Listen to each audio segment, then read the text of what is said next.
ప్రస్తుతం అమల్లో ఉన్నటువంటి డిఎస్ఆర్ యాప్ వల్ల చాలా సమయం వృధా అవుతుందని, తమ యొక్క వ్యక్తిగత అవసరాల నిమిత్తం వినియోగిస్తున్నటువంటి మొబైల్ ఫోన్ ఈ యాప్ డౌన్లోడ్ చేయడం వల్ల తమ యొక్క ఫోన్లో హ్యాంగే పనిచేయకుండా పోతున్నాయని, ఇటీవల ఈ యాప్ లో ఆన్లైన్ హాజరు కొరకు కృత్రిమ మేధ ద్వారా తమకు ఫేషియల్ రికగ్నైజేషన్ ప్రవేశపెట్టారు.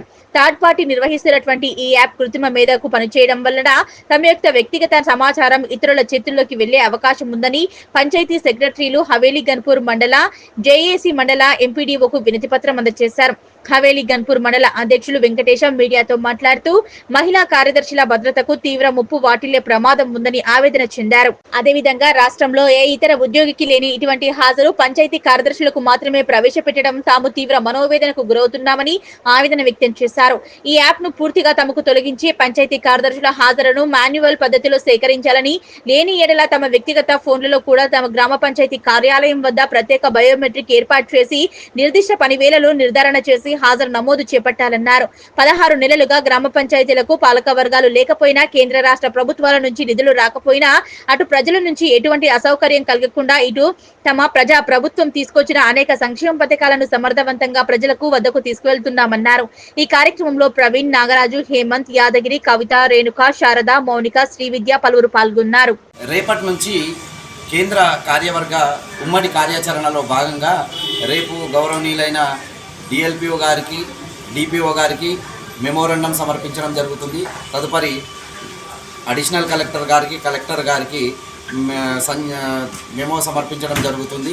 అలాగే తదుపరి కార్యాచరణ మా ఉమ్మడి జేఏసీ కేంద్ర నాయక వర్గం ఏది నిర్ణయిస్తే ఆ నిర్ణయం ప్రకారం మా పంచాయతీ కార్యదర్శుల సోదరులందరూ కూడా చేయుటకు దాంట్లోనే మేము నిలబడడానికి అందరం సిద్ధంగా ఉన్నాము.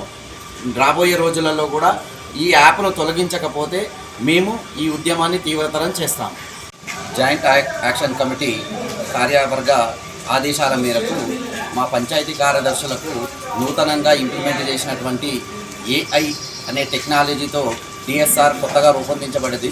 అది థర్డ్ పార్టీ యాప్ కాబట్టి అందులో మా గోప్యతకు సంబంధించిన విషయాలు చాలా ఇబ్బందికరంగా ఉన్నాయి కాబట్టి అది మేము గత 5 సంవత్సరాల నుంచి డిఎస్ఆర్ పాత యాప్లో చేస్తున్నాము. కానీ ఇప్పటి ప్రభుత్వం ఈ కొత్తగా ఏఐ యాప్లో డిఎస్ఆర్ను ప్రవేశపెట్టింది. అది బయోమెట్రిక్ ఐరిష్ తోటి ఉంది. అది చేయడం చాలా మా గోప్యతకు, మా పర్సనల్ జీవితానికి కూడా చాలా ఇబ్బందికరమైన పరిస్థితులు వస్తాయని చెప్పేసి మేము అందరము దాన్ని మా యూనియన్ తరఫున అందరం కూడా రాష్ట్ర తరఫున మొత్తం జేఏసీగా ఏర్పడి దాన్ని వ్యతిరేకించడం జరిగింది. గత 10 రోజుల నుంచి మేము దాన్ని డిఎస్ఆర్ యాప్ చేయడం లేదు. అట్టి విషయాన్ని మేము ఎంపీడీఓ గారి దృష్టికి రాతపూర్వకంగా మేము ఎందుకు చేయడం లేదు, మా సమస్యలు ఏమున్నాయని చెప్పేసి రాతపూర్వకంగా ఈరోజు అతనికి సంజాయిషి ఎంపీడీఓ గారికి సంజాయిషి సమర్పించడం జరిగింది. ఎందుకంటే పంచాయతీ కార్యదర్శులు గత 18 నెలల కాలం నుండి సర్పంచులు లేకపోయినా గ్రామంలో ఎలాంటి ఇబ్బందులు లేకుండా, పై అధికారులకు ఎలాంటి చెడ్డ పేరు రాకుండా తమ సొంత నిధులు ఖర్చు పెట్టి గ్రామాన్ని అభివృద్ధి పథంలో నడిపిస్తున్నారు. ఇట్లాంటి పంచాయతీ కార్యదర్శుల మీద ఇప్పటికే పంచాయతీ కార్యదర్శులు తమ సొంత డబ్బులు ఖర్చు పెట్టుకుని అప్పుల పాలైనరు.